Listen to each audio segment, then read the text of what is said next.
Avez-vous déjà pris le temps de contempler l'architecture de super amas de galaxies dans lequel nous vivons? Nous vivons sur la Terre. La Terre est la 3e planète en partant du Soleil. Elle appartient au système solaire. Le système solaire se situe dans la Voie lactée, qui, elle-même, se trouve dans le groupe local, qui contient plus d'une cinquantaine de galaxies et s'étend sur environ 10 millions d'années-lumière. Le groupe local se situe à la périphérie de l'amas de la Vierge, un amas qui contient plus d'1 millier de galaxies situées à 60 millions d'années-lumière. Il représente une petite partie du superamas local, une région d'environ 100 millions d'années-lumière de diamètre, contenant plusieurs centaines d'amas de galaxies.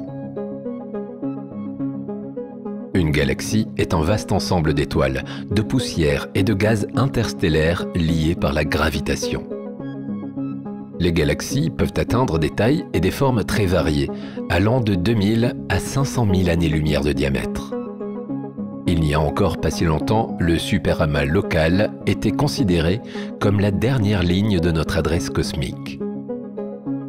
Mais aujourd'hui, nous savons que nous appartenons à un ensemble de plusieurs amas de galaxies qui sont gravitationnellement liés les uns aux autres. Laniakea est le superamas dans lequel se trouve notre propre galaxie, la Voie lactée, ainsi que des milliers d'autres galaxies, s'étendant sur environ 520 millions d'années-lumière de diamètre. Comment d'un simple groupement d'étoiles peut-on arriver à une gigantesque structure de plus de 500 millions d'années-lumière de diamètre? Et à quoi ressemble ce superamas Laniakea? Chers voyageurs, bien le bonjour. Aujourd'hui, nous partons explorer les confins de notre univers à la découverte du superamas de Laniakea. Mais avant de partir pour une nouvelle aventure, pense à liker la vidéo et à t'abonner à la chaîne pour ne rien manquer. Merci et bon voyage!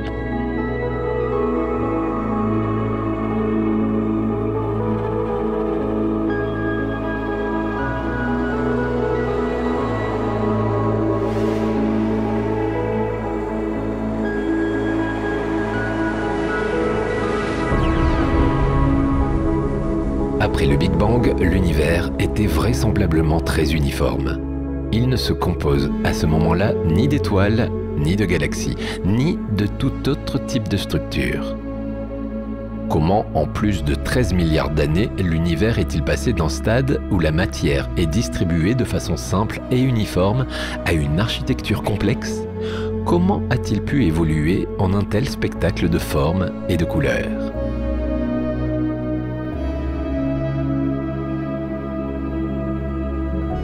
La densité de l'univers primordial ne subissait que de légers écarts d'homogénéité provoqués par l'incessant mouvement des particules agitées par le rayonnement. Les perturbations de densité qui se créaient se servaient de la gravitation. Elles grossissaient et la force d'attraction provoquée par leur propre masse leur a permis d'attirer la matière autour d'elles. C'est ainsi que se sont créés les écarts d'homogénéité qui subsistent encore aujourd'hui. Les théories sur la formation des galaxies reposent sur 2 scénarios. Le premier scénario se base sur la théorie hiérarchique, qui sous-entend que les premières structures qui se sont formées sont celles dont la masse est d'environ 1 million de fois celle du Soleil. Les structures plus grandes, comme les galaxies, se formèrent par agglomérats des plus petites. Puis ces galaxies se regroupèrent en amas, aboutissant à des structures encore plus importantes, les superamas qui sont reliés par la force de gravité. Une autre théorie soutient qu'à l'inverse, les plus petites structures seraient le fruit de la fragmentation des plus grosses. Dans ce sens, les superamas auraient été créés dans un premier temps. Des millions de milliards de masses solaires se seraient effondrées sous la pression des gaz et du rayonnement. Les masses de cette entité auraient occupé à l'époque d'immenses espaces. L'expansion de l'univers, amorcée par le Big Bang, aurait contraint la grande structure en formation à s'aplatir, produisant une feuille de matière dense. Cette feuille se serait ensuite contractée, donnant naissance à des filaments étendus sur des millions d'années-lumière. Au fil du temps, ces derniers se seraient divisés en entités plus petites, formant ainsi amas galactiques puis simples galaxies. Ces dernières décennies, l'observation des galaxies les plus jeunes a permis d'étayer ces deux théories.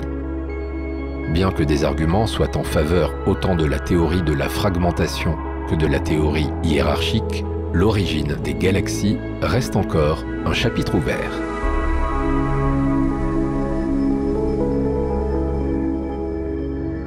Les galaxies se définissent comme des systèmes composés de poussière, de gaz et d'une quantité astronomique d'étoiles. L'ensemble est maintenu par la gravité. La majorité des grandes galaxies présentent également en leur centre des trous noirs supermassifs.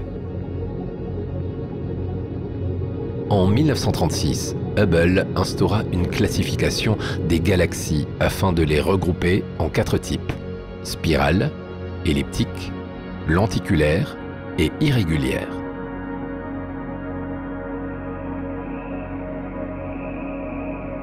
Les galaxies spirales ont la forme d'un disque plat en rotation autour d'un bulbe central entouré de bras en spirale. Le mouvement rotatif, pouvant aller à la vitesse de plusieurs centaines de kilomètres par seconde, amène la matière présente dans le disque à prendre une forme hélicoïdale particulière. Notre galaxie, la Voie lactée, est une galaxie spirale. Ce type de galaxie contient des étoiles vieilles, du gaz, des poussières et des étoiles jeunes. Elles sont généralement entourées d'un halo très massif qui se compose d'étoiles beaucoup plus clairsemées.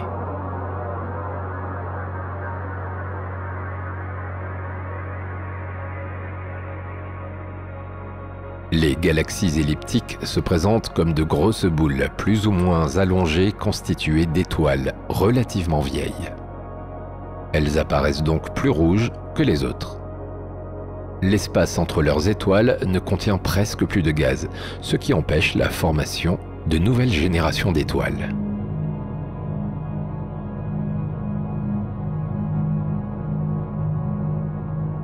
Les galaxies lenticulaires sont un compromis entre les galaxies spirales et les galaxies elliptiques.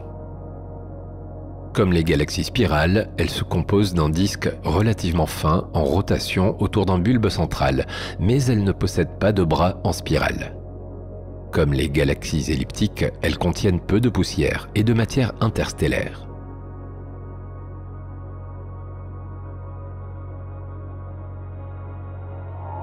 Les galaxies irrégulières comprennent les galaxies originales aux formes très particulières, qui ne se classent dans aucune des autres catégories. Elles peuvent ressembler à des disques tordus, à des boules déformées. Toutes les bizarreries semblent possibles. NGC 4214 est une petite galaxie irrégulière située dans la constellation des chiens de chasse, à environ 13 millions d'années-lumière. Une de ses caractéristiques, et peut-être même la plus attrayante, est son énorme cavité, en forme de cœur. À l'intérieur de celle-ci se trouve un gigantesque amas ouvert contenant des jeunes étoiles, dont les températures de surface varient entre 10 000 et 50 000 degrés Celsius. Cette cavité se serait formée à cause des vents stellaires, et l'absence de gaz qui en découle a mis un frein à la formation d'étoiles dans cette zone.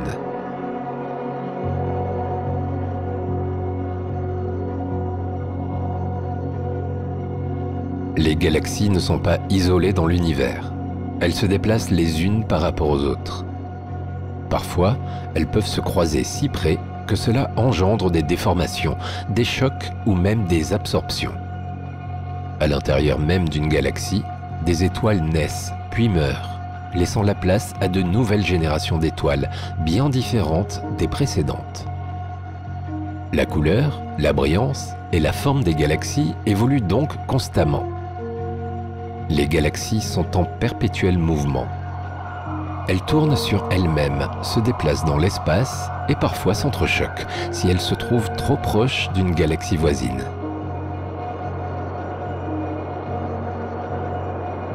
Lorsque deux galaxies se croisent, la plus massive peut attirer à elle le gaz, la poussière et les étoiles de la plus petite. La première grossit donc et profite de ce qui composait la plus petite pour former de nouvelles générations d'étoiles. La galaxie la plus petite est alors fortement déformée. Quelquefois, les rencontres de galaxies provoquent la concentration accélérée des nuages de gaz, conduisant à des flambées de formation d'étoiles. Dans d'autres cas, une galaxie géante peut avaler une galaxie plus petite. Les étoiles et le milieu interstellaire de la petite se mélangent aux composantes de la géante, qui se constituera alors de populations d'étoiles diverses. On parle de cannibalisme galactique.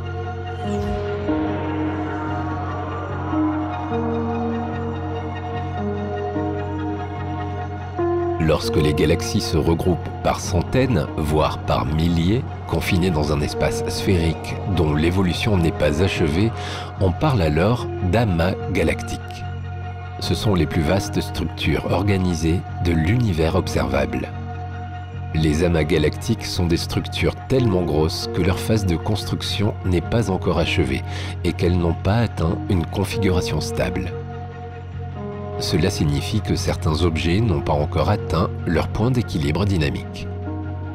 Les astronomes ont ainsi classé les amas selon leur possible scénario évolutif. On retrouve les amas irréguliers, généralement les plus jeunes, et les amas réguliers, généralement les plus anciens, ayant une densité centrale galactique sphéroïdale très élevée. En astronomie, différents amas ont été identifiés grâce à leur taille. Ces dimensions variables se mesurent par rapport à la richesse même de l'amas, à savoir sa contenance en galaxies brillantes sur une distance délimitée de 1,5 mégaparsec depuis le centre. Rappelons que 1 parsec est égal à 3,26 années-lumière. Les amas les plus riches sont les plus rares. À partir de cette classification, la distance moyenne calculée entre deux amas est de 42 mégaparsecs, quels que soient les amas, même pour les plus pauvres. En revanche, pour passer d'un amas super riche à un autre, il faut parcourir une distance de 188 mégaparsecs en moyenne. La richesse d'un amas va conditionner le type de galaxie qu'il contient. Les amas riches contiennent une majorité de galaxies elliptiques. Ceci s'explique par le fait qu'une plus grande richesse implique une plus grande densité galactique dans les zones internes de l'amas. De ce fait, les amas les plus riches sont généralement les plus réguliers. En sachant que les plus réguliers sont aussi les plus vieux, les galaxies tendent naturellement à passer de la forme spirale à la forme elliptique ou lenticulaire. Ce phénomène touche les amas les plus éloignés, possédant un grand nombre de galaxies de couleur bleue, typiques des galaxies spirales.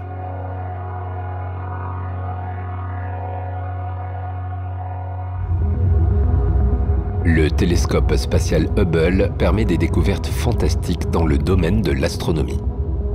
Opérationnel depuis 1990, il est doté d'un miroir de grande taille, 2,4 mètres de diamètre, qui lui permet de restituer des images avec une résolution angulaire inférieure à 0,1 seconde d'arc. Sa capacité à observer dans l'infrarouge proche et l'ultraviolet lui permet de devancer les plus puissants instruments au sol. Les données collectées grâce à Hubble contribuent à des découvertes très importantes dans le domaine de l'astrophysique. Ce télescope a entre autres mis au jour des amas galactiques situés à des milliards d'années-lumière de distance. Ce sont des galaxies à spirale et même irrégulières qu'on ne recense plus aujourd'hui. Deux types de phénomènes peuvent expliquer la cause de leur disparition. Tout d'abord, la fusion de deux ou plusieurs galaxies. Lors d'une fusion, des interactions gravitationnelles se produisent, causant un changement morphologique inévitable. Les simulations effectuées par ordinateur ont démontré que le fruit d'une fusion est toujours une galaxie sphéroïdale elliptique. L'autre cause de leur disparition est l'arrêt de la formation de nouvelles étoiles au sein des galaxies. Si le gaz contenu à l'intérieur d'une galaxie se trouve totalement dispersé ou consommé, la formation de nouvelles étoiles peut s'arrêter. D'autre part, des interactions gravitationnelles fortes peuvent provoquer un échappement du gaz contenu dans le disque d'une galaxie spirale, ce qui tend à la faire évoluer en galaxie lenticulaire ou en galaxie possédant un disque mais n'engendrant plus d'étoiles et se parant des couleurs d'une galaxie elliptique. La tendance à l'association des galaxies ne se limite pas à l'échelle du MPC. Le groupe local, notre groupe de galaxies, forme avec d'autres une immense structure au sein de l'amas de la Vierge. C'est une vaste et plane étendue, dotée d'un petit renflement central que l'on appelle superamas local. Une dizaine de superamas est répertoriée sur la cartographie tridimensionnelle de l'univers observable. Parmi les plus proches, on retrouve l'Hydre Centaure, la chevelure de Bérénice et Persée-Poisson. La plus grande structure visible de l'univers est le gigantesque amas Sloan Great Wall. Cette structure cosmique, formant un mur de galaxies géant, mesure 1,38 milliard d'années-lumière de long et se situe à 1 milliard d'années-lumière de nous. Le grand mur de Sloan constitue environ 1/60e du diamètre de l'univers observable. Il contient plusieurs superamas de galaxies. La superstructure du cosmos qui nous intéresse aujourd'hui n'est autre que le superamas de galaxies qui nous abrite. Il porte le nom de Laniakea.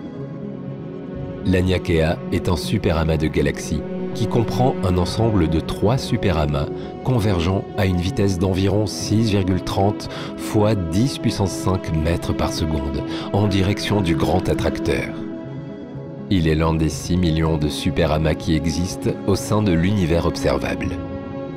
Il représente à peu près 4% du diamètre de l'univers observable, du fait de sa taille approximative de 520 millions d'années-lumière.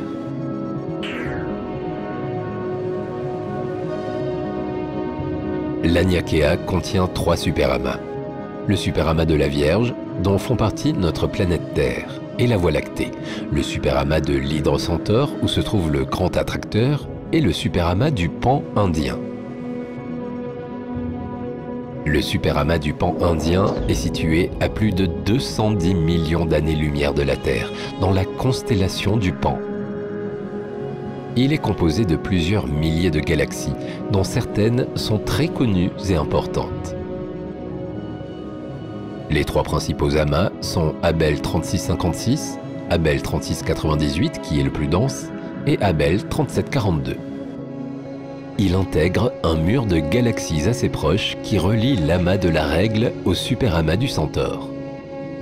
Un mur de galaxies définit un filament galactique qui se compose d'un ensemble de galaxies formant une frontière entre les espaces de vide cosmique et qui, ensemble, composent la toile cosmique. Le superamas du Pan indien ne contient pas d'amas galactique riche, ni de concentration particulièrement importante de galaxies. Il n'est de ce fait pas considéré comme un élément majeur de Laniakea. Dans le ciel, on le discerne faiblement sous la forme d'un mur de galaxies en forme de courbe reliant l'amas A3627 ou amas de la Règle et le superamas du Centaure.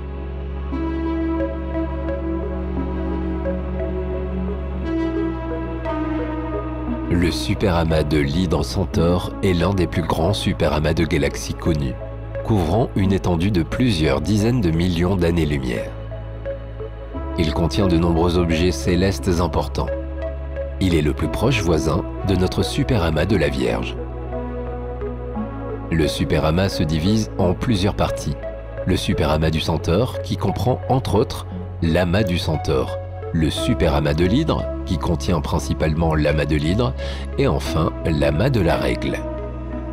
Ces amas se trouvent à une distance comprise entre 150 et 200 millions d'années-lumière. D'autres amas plus petits complètent cet ensemble. Une des caractéristiques du superamas de l'Hydre Centaure est qu'il est au voisinage du Grand Attracteur. Ce dernier est une anomalie gravitationnelle de l'espace intergalactique se trouvant au centre du superamas Laniakea.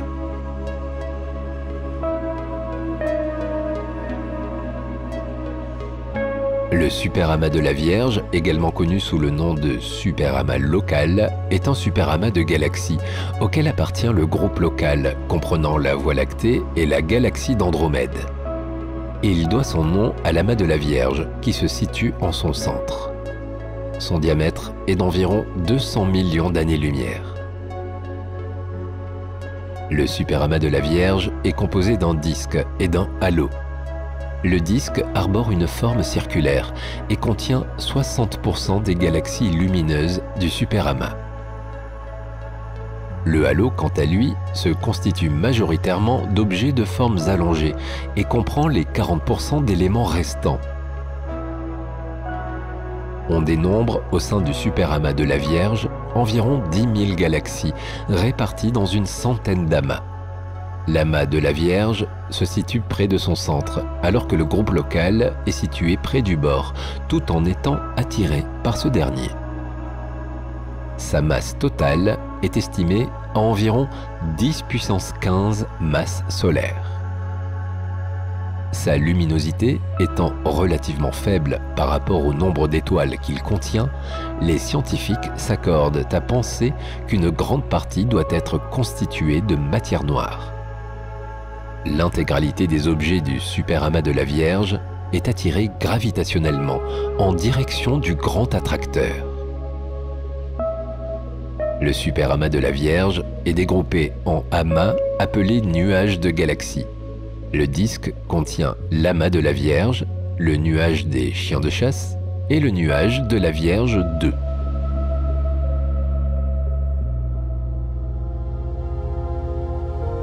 En 1964, deux Américains découvrent par hasard un rayonnement dans lequel baigne la totalité de l'univers, le fond diffus cosmologique. C'est à ce moment-là qu'ils mettent en évidence que notre galaxie se déplace à une vitesse astronomique de 630 km par seconde. À cette époque, le phénomène n'est pas totalement expliqué et des équipes d'astronomes se constituent afin de l'approfondir. Les 7 samouraïs, une équipe composée de 7 astronomes américains, étayent et étudient ce déplacement. Au bout de 20 années de recherche, ils réussissent à mesurer la vitesse de déplacement sur un échantillon d'environ 400 galaxies. Ils parviennent également à délimiter la zone qui semble attirer notre galaxie. Cependant, cette dernière est occultée par notre propre galaxie. Les étoiles, formant un bandeau lumineux sur la voûte céleste, masquent précisément l'emplacement qui intéresse les scientifiques. Ces derniers s'accordent sur le fait que notre galaxie n'est pas seule à se déplacer à 630 km par seconde, mais toutes les galaxies autour de nous se meuvent pareillement dans le cosmos dans la même direction. Les 7 samouraïs ne parvenant pas à expliquer ce phénomène avec la physique de l'époque, ils vont proposer un modèle. Il s'agirait d'une gigantesque masse obscure qui nous est invisible mais qui nous attire. Cette énorme masse porte le nom de Grand Attracteur. Bien qu'à l'époque les télescopes ne soient pas assez performants pour l'observer, des moyens sont déployés pour améliorer les outils d'observation et parvenir à découvrir ce curieux Grand Attracteur. En 2014, des chercheurs, dont l'astrophysicienne française Hélène Courtois, découvrent que nous appartenons à une structure encore bien plus grande. C'est en voulant cartographier la direction dans laquelle se déplacent des milliers de galaxies que les chercheurs découvrent que le groupe local fait partie du superamas Laniakea. Le superamas local n'est finalement qu'un lobe d'un superamas rassemblant 100 000 grandes galaxies et s'étendant sur une distance 10 fois plus grande. Les scientifiques découvrent que le grand attracteur n'est pas un simple immense objet sphérique et obscur, mais qu'il est le point central d'un continent céleste, vers lequel se dirigent par gravité les objets. Tout ceci ne représente que 4% de l'univers cartographié.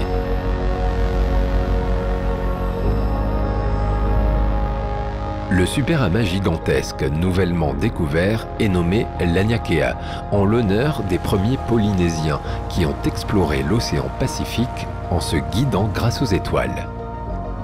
Laniakea signifie « horizon céleste immense » en langue hawaïenne. Il mesure plus de 520 millions d'années-lumière de diamètre. Il est entouré d'autres superamas comme Chapelet, Hercule et Persée-Poisson. Au sein même de Laniakea, différentes forces influent sur le mouvement des galaxies. Grâce à la découverte de Laniakea, nous en apprenons davantage sur l'architecture, la dynamique, le passé et l'avenir de l'univers. La répartition des galaxies et leur mouvement nous donnent de précieuses informations sur l'histoire de leur formation. À l'intérieur des frontières de Laniakea se regroupe une multitude de petites et grosses galaxies, rassemblant une masse équivalente à 100 millions de milliards de fois la masse du Soleil. D'après Hélène Courtois, le superamas de galaxies dans lequel nous vivons est immense et se définit ainsi. Prenez notre galaxie, multipliez-la par 100 000, ajoutez 1 million de plus petites galaxies et vous obtenez Laniakea.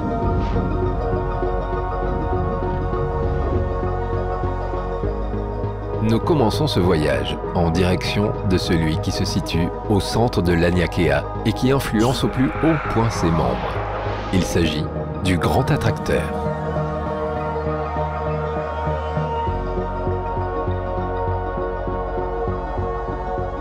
Dès les années 70, des premiers indices démontrant une déviation de ce qui est censé être une expansion uniforme de l'univers ont été décelés. C'est en 1986 qu'a été définie la position de celui qu'on appelle le grand attracteur. Il s'agit d'une anomalie gravitationnelle se trouvant au centre de Laniakea, dans le voisinage du superamas de l'Hydre Centaure. Son observation est difficile, car il se trouve directement à l'arrière du plan galactique de la Voie lactée. Le grand attracteur se décèle indirectement par son effet sur le mouvement des galaxies et des amas. L'expansion de l'univers explique que les galaxies s'espacent sans cesse les unes des autres. Cependant, d'énormes amas de matière peuvent ralentir ce déplacement. Au cours des milliards d'années écoulées, notre galaxie et toutes les galaxies qui nous entourent se sont rapprochées du grand attracteur. Plusieurs théories s'accordent sur la nature du grand attracteur. Il pourrait par exemple être causé par une surdensité de matière. Le grand attracteur demeure un mystère. Il se situe de l'autre côté de la Voie lactée et une énorme quantité d'étoiles et d'amas d'étoiles sont positionnés entre elles et nous. À cela s'ajoute un fouillis de gaz et de poussière. La lumière qui est censée nous arriver est en conséquence obscurcie et il est difficile pour les scientifiques de l'observer. Les seules certitudes sont que notre galaxie et tout ce qui se trouve dans notre superamas se dirigent vers le grand attracteur. Est-ce que cela met notre planète en danger? Personne ne le sait vraiment à l'heure actuelle. Alors que certains astronomes ne le considèrent pas comme un problème, d'autres pensent que les galaxies et tous les amas pourraient se regrouper en superamas de plus en plus grands, causant éventuellement la fin de l'univers sous la forme d'un Big Crunch. Continuons ce voyage dans notre plus proche voisinage, astronomiquement parlant, puisque l'on parle tout de même de visiter des distances de l'ordre de milliers d'années-lumière. La Voie lactée, notre galaxie, est celle que nous connaissons le plus en détail. Son étude permet de mieux comprendre le monde qui nous entoure et les parties de l'univers auxquelles nous n'avons pas accès.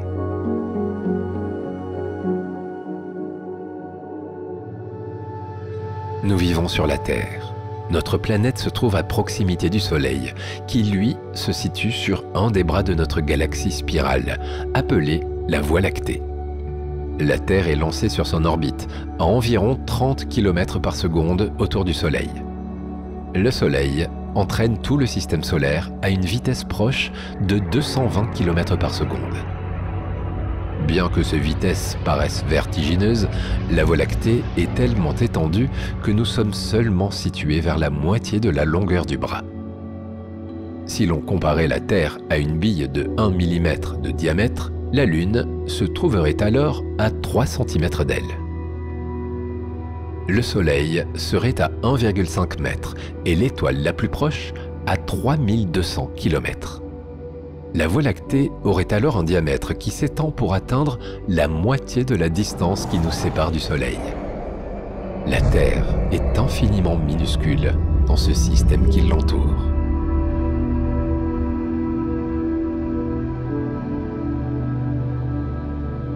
Depuis quelques siècles, l'homme commence à prendre conscience de l'immensité du monde des étoiles et ne cesse de le scruter toujours plus profondément, majoritairement à distance. Vu de la Terre, le spectacle de la Voie lactée est grandiose, même sans aucun instrument, en particulier lorsque l'on se trouve dans l'hémisphère sud, puisque les régions lumineuses du centre galactique brillent haut dans le ciel. La Voie lactée demeure un objectif principal de l'exploration de l'univers. Bien que les distances soient gigantesques, elle nous offre un laboratoire accessible de l'univers, où se trouve au plus près d'une panoplie d'objets représentatifs d'étoiles et autres objets célestes qui peuplent notre galaxie. Au sein de la Voie lactée se produisent également des processus physiques élémentaires qui peuvent ainsi être analysés. Les scientifiques s'accordent sur le fait que la Voie lactée serait un prototype représentatif des galaxies spirales, constituant la classe la plus importante des galaxies actuelles. Son exploration nous fournit donc des éléments permettant d'expliquer ce type de galaxie dans tout l'univers. De plus, les origines de l'homme sont ancrées dans la Voie lactée. Elle est comme notre habitat cosmique dans lequel s'est formé notre système solaire. La Voie lactée est une galaxie spirale qui arbore un diamètre de 100 000 années-lumière et une épaisseur d'un peu plus de 1000 années-lumière. Elle s'est formée il y a des milliards d'années, lorsqu'un immense nuage de gaz s'est effondré sous sa propre gravité et s'est aplati sous l'effet de la rotation. Elle se compose d'un renflement central, autour duquel s'articulent 2 bras spiraux principaux et des segments d'autres bras. Leur forme est dessinée par de jeunes étoiles brillantes, des nébuleuses de gaz et de poussière, et des nuages moléculaires denses et sombres. Le bulbe central contient de nombreuses vieilles étoiles, mais peu de gaz. La Voie lactée a approximativement la forme d'un disque très mince. Elle comprend entre 200 et 400 milliards d'étoiles. Bien que ce chiffre paraisse extraordinaire, la masse totale des étoiles n'occupe qu'un volume total minuscule, à l'échelle de celui de la galaxie. Les étoiles sont parsemées de part et d'autre dans le grand vide de la galaxie, mais ce vide de l'espace est occupé par du gaz interstellaire extrêmement ténu.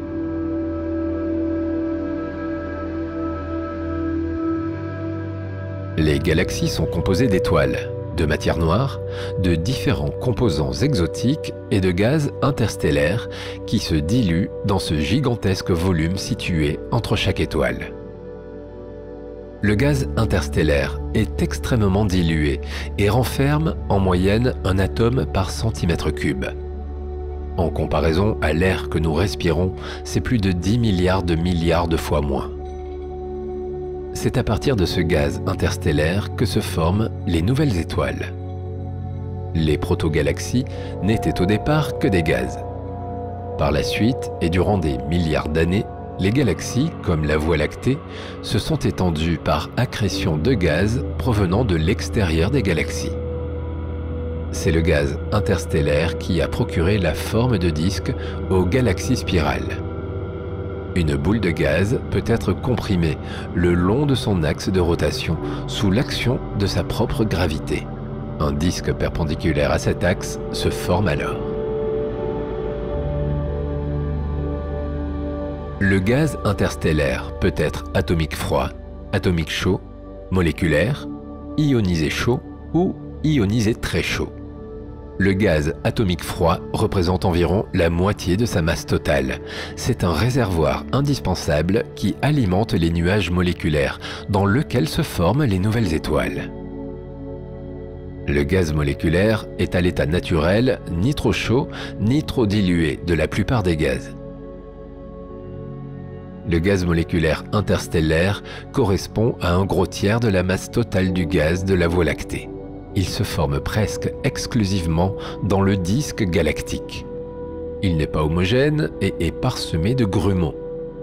Ces petits nuages denses sont les sites privilégiés de formation de nouvelles étoiles.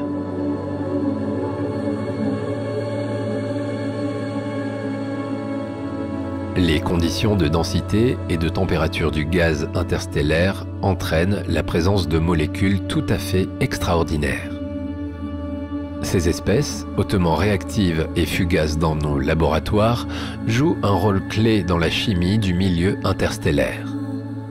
Elles sont créées lors de réactions initiées par les rayons cosmiques ou le rayonnement ultraviolet. Une galaxie comme la Voie lactée se compose en grande partie d'un gaz où tous les atomes d'hydrogène sont ionisés.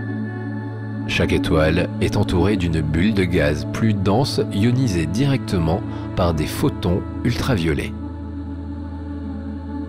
La répartition des étoiles et du gaz interstellaire est totalement dominée par la structure de disque, mais les régions périphériques ont une importance qui ne doit pas être sous-estimée. Le gaz et les étoiles peuvent s'étendre très loin, dans l'extérieur du disque.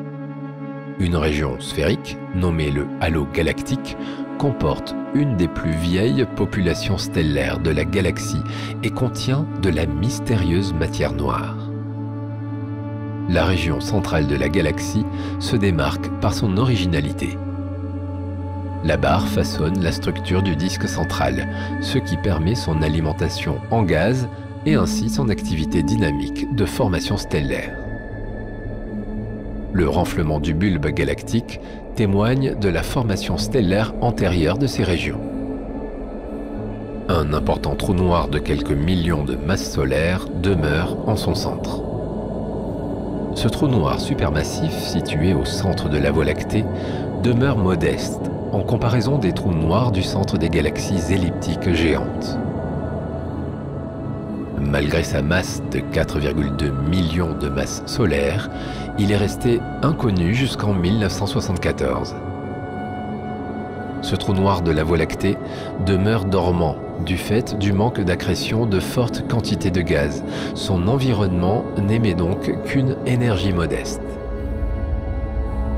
Depuis sa découverte, les scientifiques se demandent si ce trou noir serait susceptible de se réveiller dans un avenir plus ou moins proche et ainsi donner un noyau actif de galaxies. Il semblerait que nous puissions être tranquilles durant les prochaines centaines de millions d'années, du fait de la stabilité de la Voie lactée.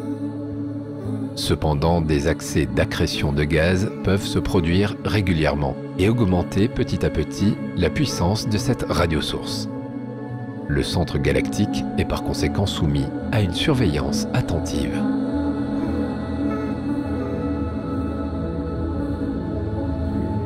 Le milieu interstellaire se compose de poussières principalement constituées de silicates ou de carbone graphitique. Elles arborent des tailles allant de quelques micromètres à quelques nanomètres.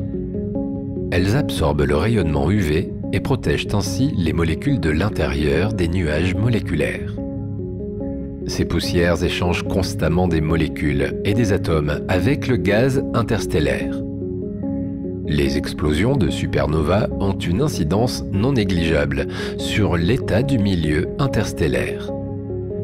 L'énergie libérée à une vitesse immensément rapide chamboule grandement le milieu interstellaire environnant.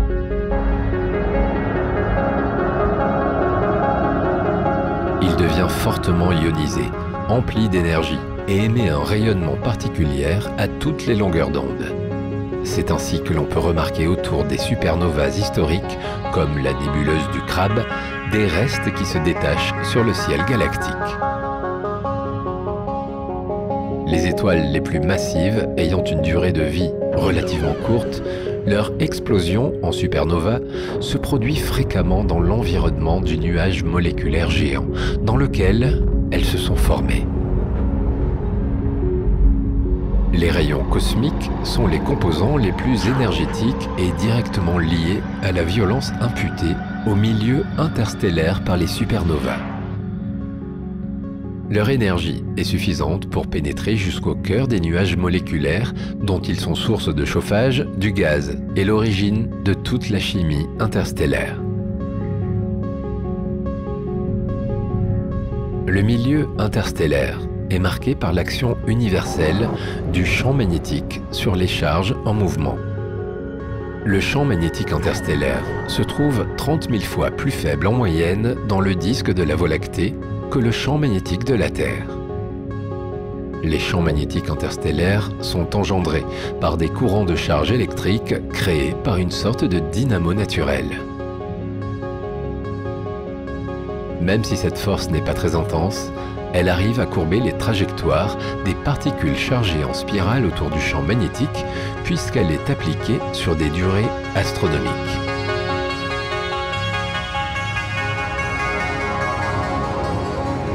Les astronomes ont retracé la structure spirale de notre galaxie, même s'il est impossible de la voir de l'extérieur. Les images infrarouges fournies par le télescope Schweitzer ont mis en évidence que la Voie lactée est dominée uniquement par 2 bras. Autrefois, on croyait que la galaxie était formée de 4 bras principaux, mais 2 d'entre eux ont aujourd'hui été déclassés à l'état de bras secondaires. Les 2 bras principaux sont le bras du Centaure et le bras de Persée. Ils entourent un noyau central composé d'étoiles jeunes et vieilles. Les bras secondaires sont le bras Règle ou bras du Cygne et le bras du Sagittaire. Ils sont principalement composés de gaz et contiennent de nombreuses formations stellaires. Entre Sagittaire et Persée, on retrouve un petit bras partiel appelé le bras d'Orion, dans lequel notre Soleil se trouve.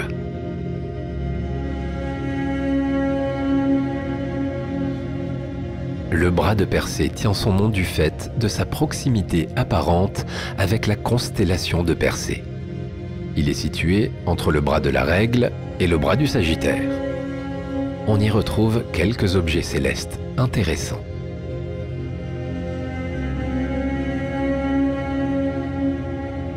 L'explosion d'une supernova est aussi impressionnante que l'apparition d'une comète. Il y a des siècles, les astronomes et les astrologues consignaient ces événements célestes étranges.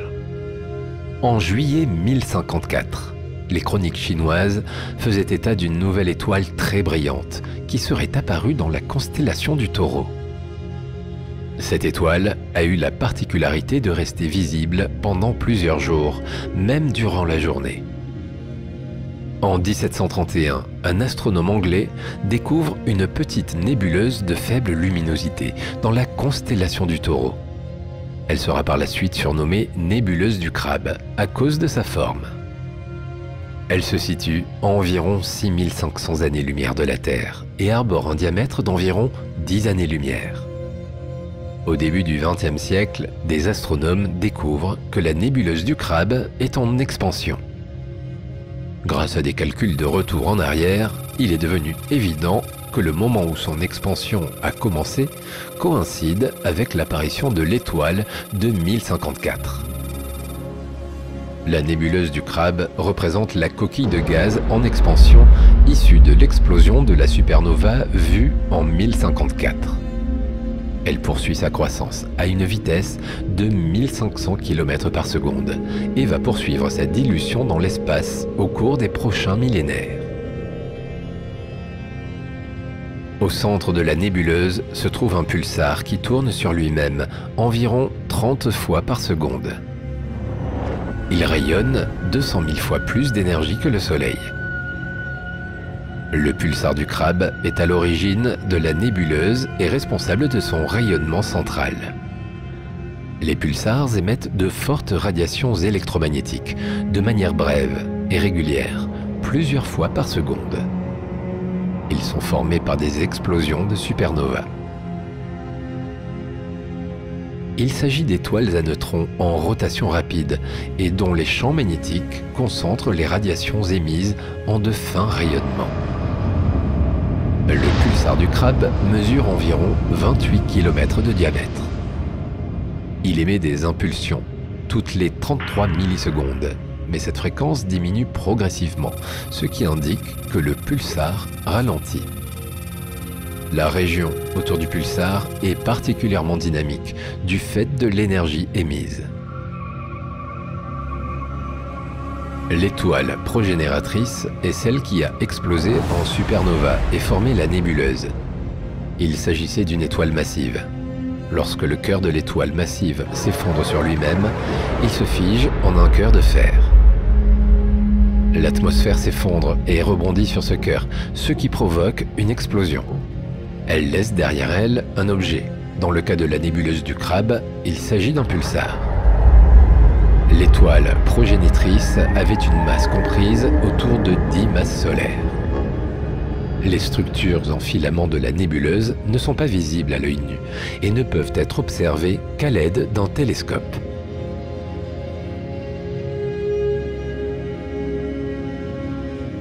Le bras du Centaure se situe entre le bras du Sagittaire et le bras de la Règle.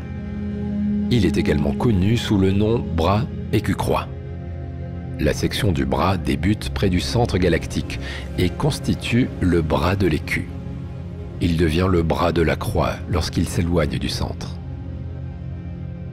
En 2007, un amas contenant environ 50 000 étoiles nouvellement formées fut découvert dans une zone du bras du Centaure.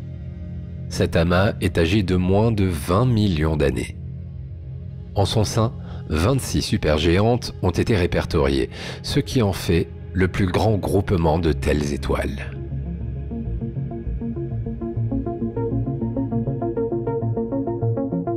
Le bras de la Règle porte son nom du fait de sa proximité avec la constellation de la Règle sur la sphère céleste.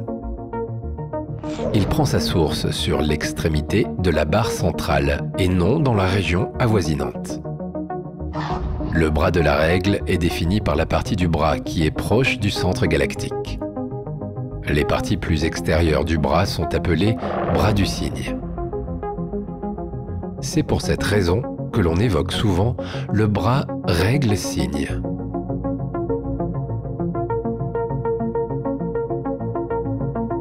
Le bras du Sagittaire est l'un des deux plus longs de la galaxie, avec celui de la Règle.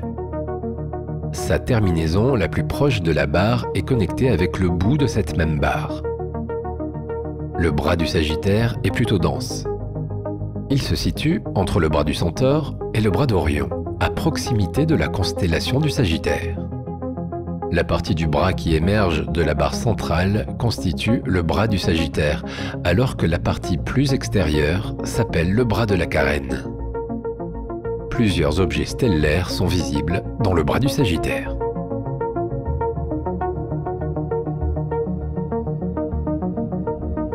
La nébuleuse de la Lagune, également appelée M8, se trouve à environ 4000 années-lumière à un endroit de la constellation du Sagittaire où ce type d'objet se retrouve en grand nombre. C'est en effet ici la région la plus riche de la Voie lactée, puisqu'elle est tournée vers le centre de la galaxie. Les nuages de poussière se trouvent presque toujours sur le plan galactique. La nébuleuse de la Lagune est associée à un amas ouvert. Il est fréquent que les nébuleuses, qui sont des zones de formation d'étoiles, soient accompagnées d'amas d'étoiles jeunes, fortement scintillantes. Au sein de cet amas ouvert se trouve une quarantaine d'étoiles, de magnitude comprise entre 8 et 13. Cette luminosité excite les atomes de la nébuleuse et la rend visible.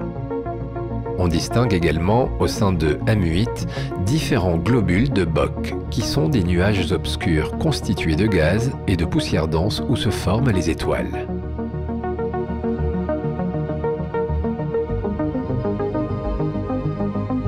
La nébuleuse Trifide, également appelée M20, doit son nom à sa forme caractéristique en 3 volets.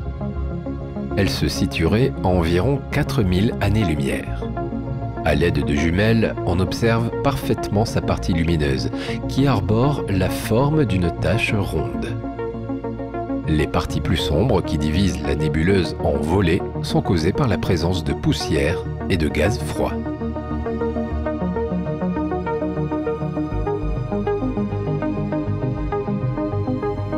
M16, la nébuleuse de l'Aigle, se trouve au bord de la constellation du Bouclier, à proximité de celle du Serpent. Sa distance est estimée aux alentours de 5000 années-lumière.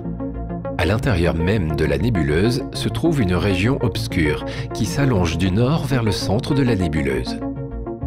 L'amas associé se compose de plusieurs dizaines d'étoiles, dont quelques-unes sont légèrement visibles et rouges. Bien que ce soit une nébuleuse en émission, elle présente quelques éléments de réflexion.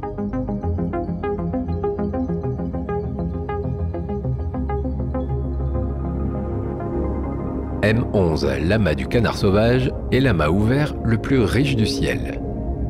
Il se compose de près de 3000 membres et se situe à une distance d'un peu plus de 6000 années-lumière.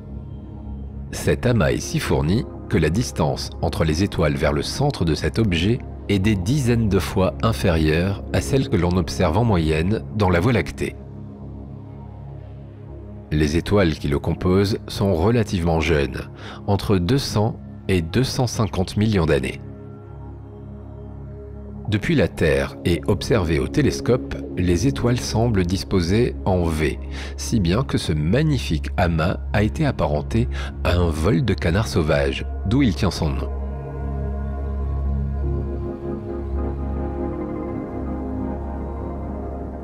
La nébuleuse Oméga, également connue sous le nom M17, est l'un des objets diffus les plus contrastés du ciel. Simplement à l'aide de jumelles, on peut reconnaître sa région centrale en fuseau qui luit non loin d'une belle étoile orangée.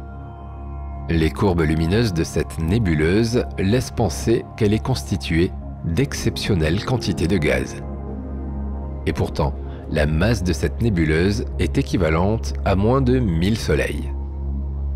Elle n'en demeure pas moins l'une des plus imposantes nébuleuses de la Voie lactée, puisqu'elle s'étend sur près de 50 années-lumière. La nébuleuse Oméga a donné naissance à l'un des plus jeunes amas d'étoiles connus, n'excédant pas 1 million d'années.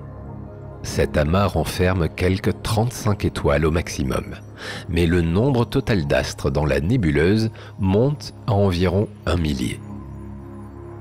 C'est l'une des pouponnières d'étoiles les plus fécondes de la Voie lactée.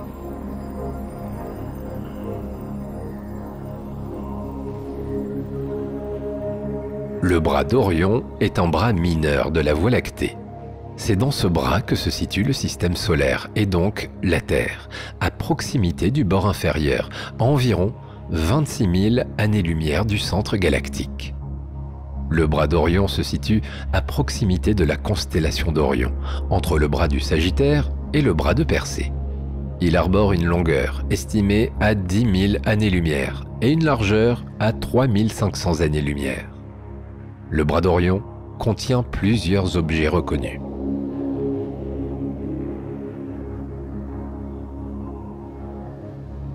La nébuleuse d'Orion, nommée M42, est la plus proche de la Terre puisqu'elle se situe à 1300 années-lumière de nous. Cette nébuleuse, dite diffuse, est le siège de formation de nombreuses étoiles et même de disques planétaires. La nébuleuse d'Orion est visible aux jumelles, tel un petit nuage au milieu des étoiles de l'épée d'Orion. Elle brille selon un phénomène de fluorescence. Le rayonnement ultraviolet d'étoiles brillantes excite les atomes de gaz qui émettent à leur tour de la lumière. La couleur émise sera différente selon le type d'atome. L'hydrogène et le soufre émettent surtout dans le rouge. L'oxygène brille dans le vert. Même si notre œil distingue très mal les couleurs la nuit et que toutes les nébuleuses apparaissent généralement grises au télescope, la nébuleuse d'Orion fait exception à la règle. Elle permet d'observer facilement les différentes couleurs d'une nébuleuse.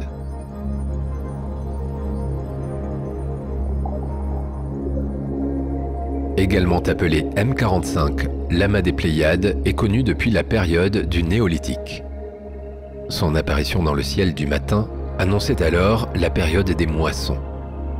Il est situé à 440 années-lumière de la Terre, et bien que seulement une petite quantité d'étoiles soit visible à l'œil nu, cet amas ouvert en contient plusieurs milliers. L'amas des Pléiades est vieux de 100 millions d'années.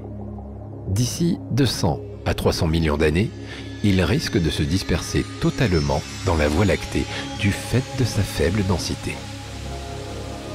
L'origine du nom Pléiade vient de la mythologie grecque. Enfants d'Atlas et de Pléionée, les Pléiades sont 7 sœurs. Leurs prénoms, ainsi que ceux de leurs parents, ont été donnés aux 9 étoiles les plus brillantes de l'amas.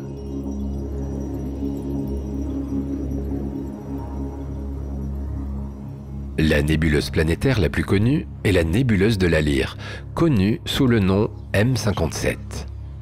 Elle est située dans la constellation de la Lyre et est difficilement identifiable du fait de sa faible luminosité superficielle. Elle se situe à environ 2300 années-lumière de la Terre et a entre 3000 et 6000 ans. Le nom de nébuleuse dite planétaire vient du fait que les premiers observateurs prirent ces objets pour des planètes à cause de leur forme circulaire. Elles se constituent en réalité à la suite de l'émission d'une enveloppe de gaz de la part d'étoiles à un stade avancé de leur évolution. Elle présente une forme caractéristique qui lui vaut également le surnom de nébuleuse de l'anneau. La région intérieure de l'anneau émet des rayons ultraviolets, ce qui la fait apparaître plus sombre. Les régions centrales émettent des teintes bleu-vert, qui proviennent de l'oxygène doublement ionisé. Les régions extérieures de l'anneau apparaissent quant à elles rouges. L'étoile au centre est une naine blanche, un peu plus grosse que le Soleil, d'une magnitude apparente de 14,8.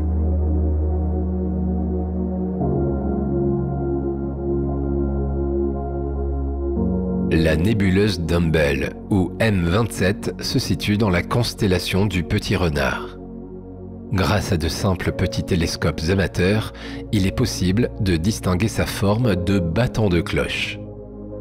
Elle possède une forme de 2 lobes lumineux.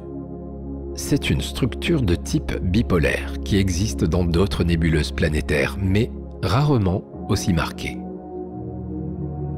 Les nébuleuses planétaires se diluent dans l'espace à la vitesse de plusieurs dizaines de kilomètres par seconde. Elles ne restent donc pas visibles plus de quelques milliers d'années.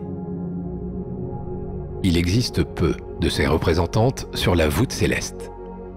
La nébuleuse d'Humble demeure l'une des plus vastes du ciel, car elle est proche de nous, à moins de 1400 années-lumière, et son ancienneté fait qu'elle est largement déployée.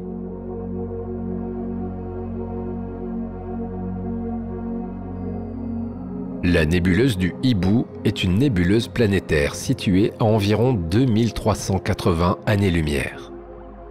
Elle est également connue sous le nom M97. Âgée d'environ 6000 ans, elle est située dans la constellation de la Grande Ourse. Elle tient son nom car son ensemble arbore une forme de tore cylindrique qui, vue de la Terre, apparaît oblique. Les 2 trous des extrémités, qui sont des zones moins riches en matière, s'apparentent aux yeux d'un hibou.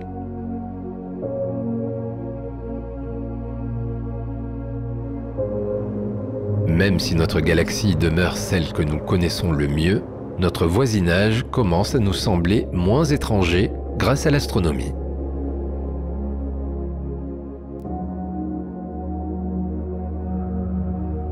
La galaxie d'Andromède, également appelée Grande Nébuleuse d'Andromède, jusqu'à ce que sa vraie nature soit reconnue dans les années 20, est la plus grande galaxie spirale se trouvant à proximité de la Voie lactée et le plus grand membre du groupe local. Elle est située à environ 2,5 millions d'années-lumière du Soleil, en direction de la constellation boréale d'Andromède. Son diamètre est de 120 000 années-lumière et elle est 2 fois plus massive que la Voie lactée. Elle possède cependant une dynamique et une composition similaires. En son centre se trouve un amas stellaire compact doté d'une double structure. La galaxie d'Andromède est l'une des rares galaxies que l'on peut observer à l'œil nu dans l'hémisphère nord depuis la Terre. C'est l'un des objets les plus étendus de la voûte céleste, qui contient environ 1000 milliards d'étoiles. Elle se serait formée il y a moins de 3 milliards d'années, alors que la Terre existait déjà, et serait le résultat d'une collision de 2 autres galaxies. Une première galaxie, déjà présente, a été percutée par une seconde 4 fois plus petite que la première, il y a 4 milliards d'années. Cette collision a entraîné la fusion des 2 galaxies pour donner naissance à la galaxie d'Andromède, il y a 1,8 à 3 milliards d'années. Tout comme notre Voie lactée, la galaxie d'Andromède est une galaxie spirale géante qui se trouve entourée de compagnes plus petites. On dénombre environ 460 amas globulaires associés à la galaxie d'Andromède. Mayal 2, aussi connu sous le nom de G1, est le plus massif et également le plus brillant du groupe local. Il contient plusieurs millions d'étoiles de générations différentes. Une vingtaine de galaxies naines orbitent autour de la galaxie d'Andromède. La plus massive est la galaxie du Triangle. M32, une galaxie elliptique naine toujours visible en bordure du disque de la galaxie d'Andromède malgré sa grande discrétion. Elle semble être à l'origine de perturbations morphologiques au sein de la galaxie d'Andromède.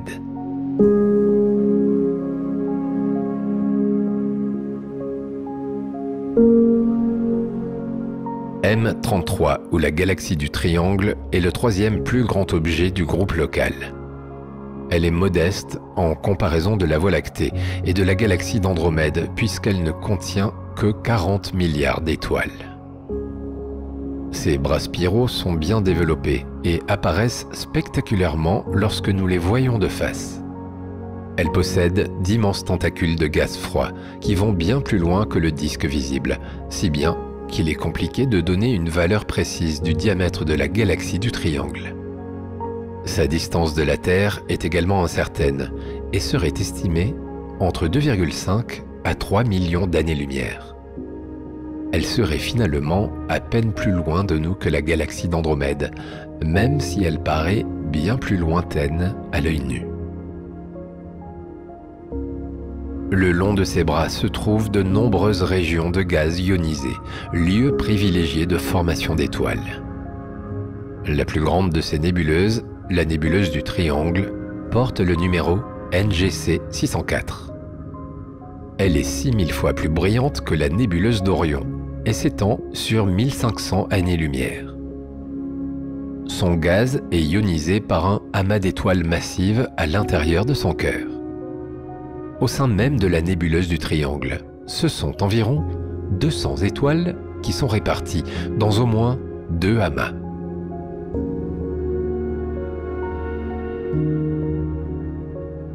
La galaxie naine du Grand Chien est la galaxie connue la plus proche de la Voie lactée, toutes classes confondues, puisque la galaxie spirale la plus proche est la galaxie d'Andromède.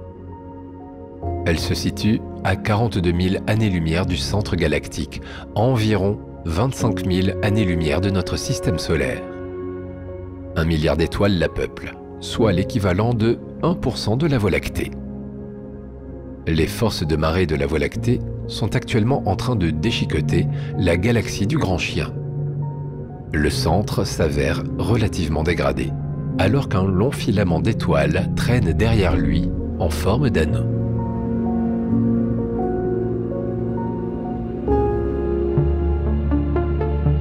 Situé près du groupe de l'Éridan, l'amas du Fourneau possède environ 58 galaxies.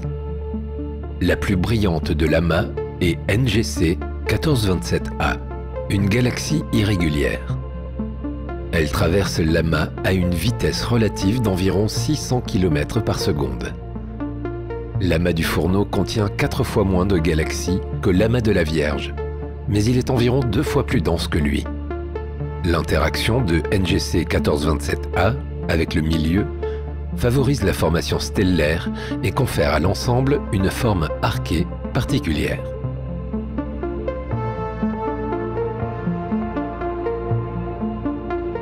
L'amas de l'Éridan est un amas de galaxies dont le centre se trouve à environ 75 millions d'années-lumière de la Terre. Il est situé dans la constellation de l'Éridan.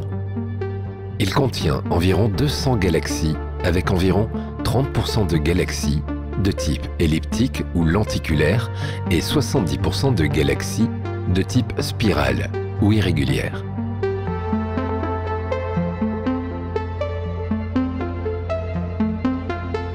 Cette galaxie spirale barrée est située à environ 69 millions d'années-lumière de la Terre. Elle est connue pour son centre lumineux et sa structure de bras en spirale très bien développée. En effet, la plupart des barres d'étoiles demeurent imperceptibles, comme c'est le cas pour notre Voie lactée. Mais la barre d'étoiles de NGC 1300 est spectaculaire. Cette barre joue également un rôle non négligeable dans l'évolution de la galaxie, puisqu'elle augmente la formation d'étoiles en son sein. Le noyau de NGC 1300 a lui-même un petit enroulement en spirale, s'étendant sur environ 3300 années-lumière. Ce phénomène est dû au fait que cette galaxie spirale possède une barre centrale imposante.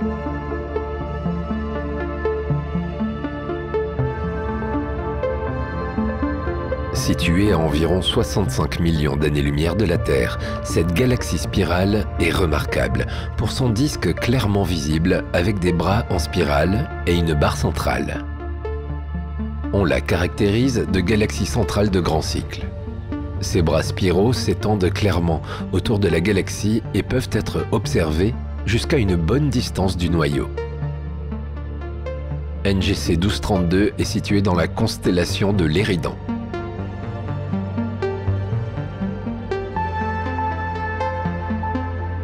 C'est l'un des amas de galaxies les plus massifs du superamas de l'Hydre Centaure, situé à environ 220 millions d'années-lumière de la Terre. Il contient plusieurs galaxies brillantes, ainsi que des amas de gaz chaud et de matière noire. Sa masse est d'environ 10 puissance 15 masses solaires. Il est également appelé l'amas de la Règle. Il se situe à proximité du Grand Attracteur. Bien qu'il soit relativement proche de nous et visible, il est néanmoins situé dans ce qu'on appelle la zone d'évitement, une zone proche du plan galactique de la Voie lactée, qui est, par conséquent, difficile à observer. L'amas se trouve ainsi occulté par de la poussière interstellaire. Abell 3627 se trouve dans la constellation de la Règle. Cette constellation, qui a vu ses frontières modifiées, n'abrite pas d'étoiles alpha ou bêta, qui se trouvent dans les astérismes voisins. L'astre le plus brillant de cette constellation est Gamma 2, de magnitude 4. L'amas de la Règle contient 2 nébuleuses intéressantes. NGC 6164-6165 et Chapelet 1. NGC 6164-6165 désigne 2 lobes de la nébuleuse en émission. Le gaz de la nébuleuse a été éjecté par l'étoile qui se trouve en son centre. C'est cette dernière qui est la source de son énergie. L'étoile est relativement jeune puisqu'elle est âgée entre 3 et 4 millions d'années. Elle est environ 40 fois plus massive que le Soleil. Chapelet 1 est quant à elle une nébuleuse planétaire qui décrit un cercle quasiment parfait. Elle est située à environ 4900 années-lumière de la Terre. Sa magnitude est de 12,6. La naine blanche qui demeure en son centre atteint une magnitude de 14.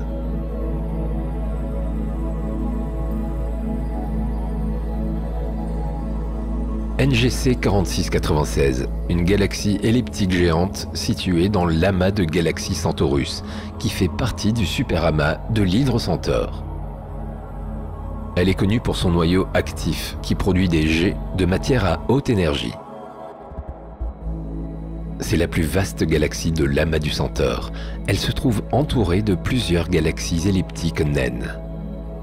Des filaments de poussière entourent le centre de l'immense galaxie.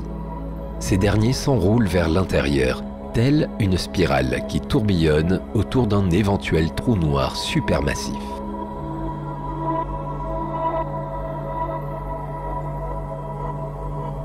Cette galaxie spirale barrée est située dans la constellation du Centaure, à environ 13 millions d'années-lumière de la Terre.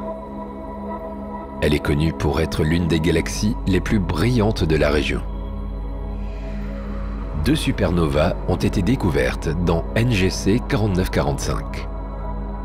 La supernova SN 2005 AF de type 2 et SN 2011 JA de type 2P.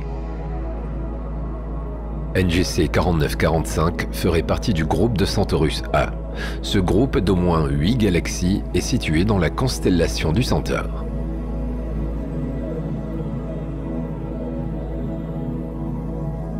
C'est une galaxie lenticulaire active de type Seyfert, située dans la constellation du Centaure, à plus de 200 millions d'années-lumière de la Terre.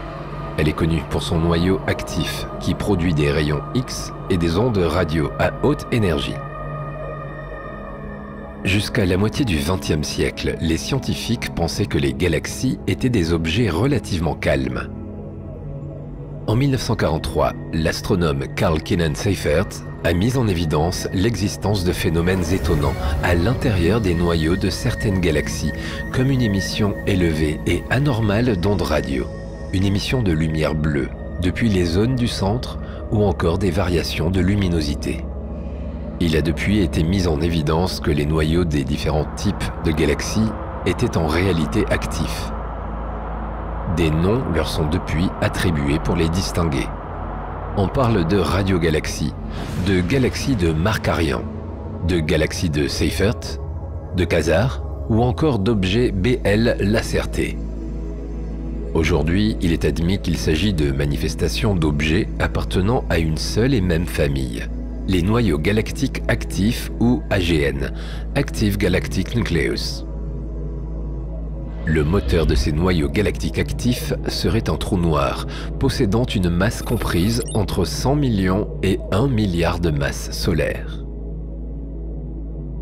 IC 4329 est la galaxie la plus brillante du groupe de galaxies IC 4329. Ce groupe compte au moins 25 membres. Il a la caractéristique de contenir un nombre important de vastes galaxies.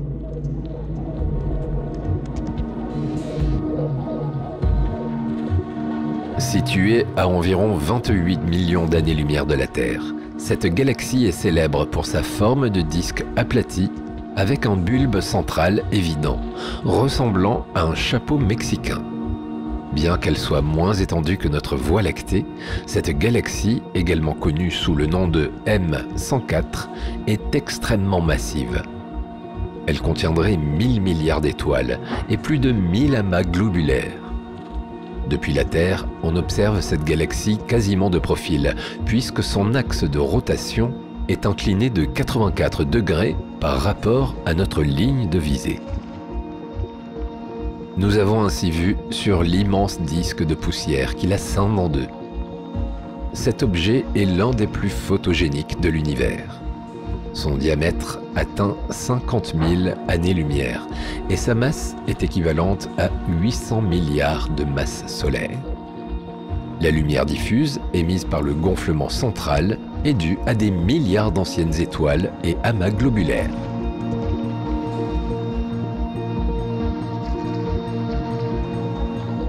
Le groupe du sculpteur est l'amas galactique le plus proche du groupe local. Ce groupe de galaxies est situé près du bord du superamas du pan indien et contient plusieurs galaxies importantes, comme la galaxie spirale NGC 253.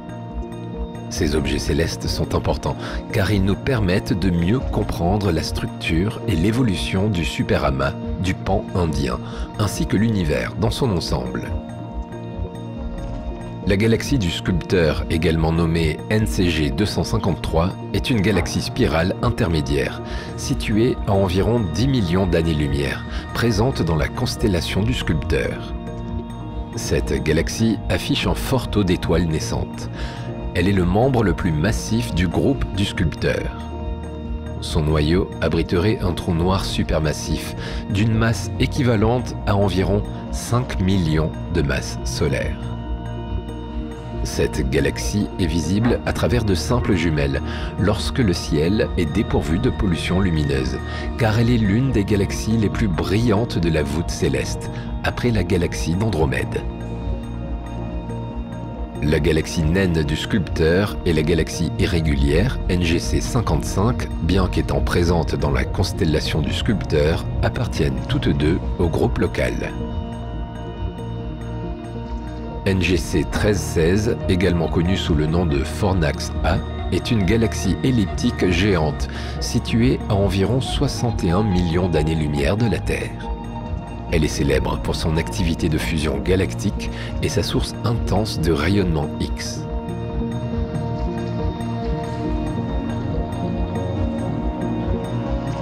Des milliards d'étoiles logent dans le superamas Laniakea. Parmi elles, Sirius. Caractérisée par sa magnitude -1,5, Sirius est l'étoile la plus brillante du ciel. Elle brille 25 fois plus que le Soleil, et pourtant, certaines étoiles brillent des milliers de fois plus encore. C'est en réalité grâce à sa proximité que Sirius nous apparaît aussi éclatante. Elle est la 5e étoile la plus proche de la Terre. Dans l'Antiquité, Sirius avait une importance particulière, puisque son retour dans le ciel de l'aube annonçait les crues du Nil, cruciales pour l'agriculture.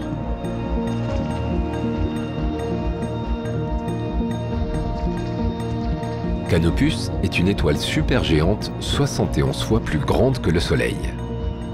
Elle se trouve à environ 310 années-lumière. C'est l'étoile la plus brillante de la constellation de la Carène et la 2e plus brillante du ciel nocturne, juste après l'étoile Sirius. Sa magnitude est de -0,74. N'étant pas suffisamment massive pour évoluer à terme en supernova, elle deviendra certainement une naine blanche.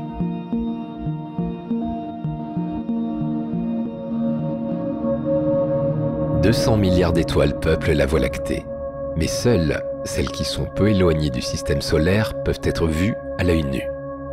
La plus proche est Alpha du Centaure. C'est une étoile complexe qui se compose de 3 astres.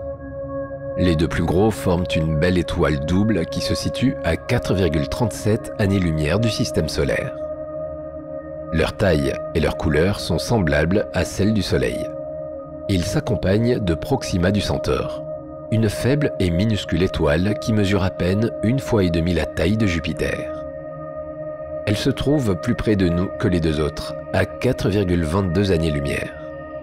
Proxima du Centaure détient le record de proximité au Soleil.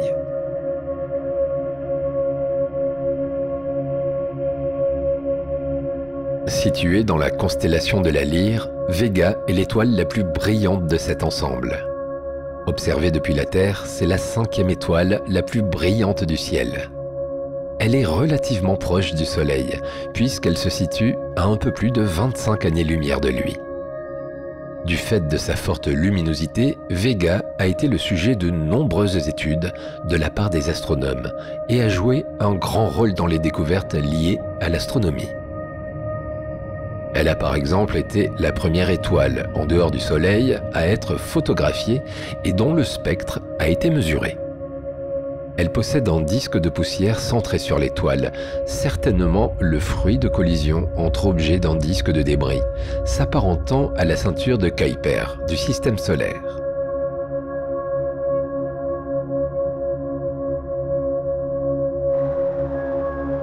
Dans la constellation d'Orion brille une étoile variable de type supergéante rouge, connue sous le nom de Bételgeuse.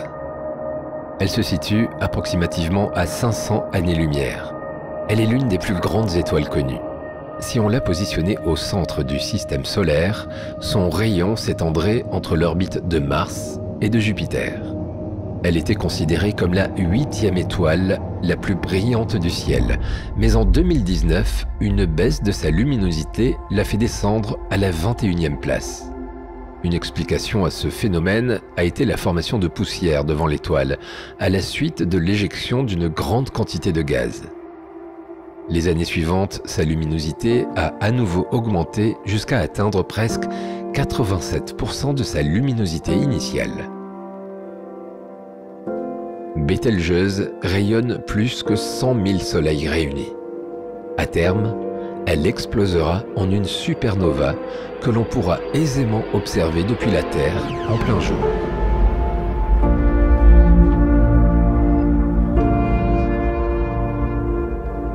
À nos yeux, l'Aniakea est une immense structure cosmique située dans l'univers observable, qui englobe notre galaxie, la Voie lactée, ainsi que des milliers d'autres galaxies. S'étendant sur environ 520 millions d'années-lumière de diamètre, c'est l'une des plus vastes structures connues dans l'univers. Et pourtant, l'Aniakea n'est qu'une petite partie de l'univers observable qui contient des milliards de superamas similaires, ainsi que des régions de vide intergalactiques. La découverte de l'Aniakea a permis aux scientifiques de mieux comprendre la structure à grande échelle de l'univers et son évolution, ainsi que la place de notre galaxie dans cette vaste étendue de l'espace. Ce voyage n'en demeure pas moins incomplet, puisque grand nombre de secrets et de mystères restent encore à découvrir. Il y a un siècle, les 100 000 années-lumière de diamètre de la Voie lactée représentaient l'horizon cosmique, et depuis notre planète, nous nous sentions déjà infiniment petits. Depuis, les découvertes n'ont cessé de repousser cette limite. Cette exploration du cosmos amplifie davantage le vertige devant les abîmes où nous sommes plongés.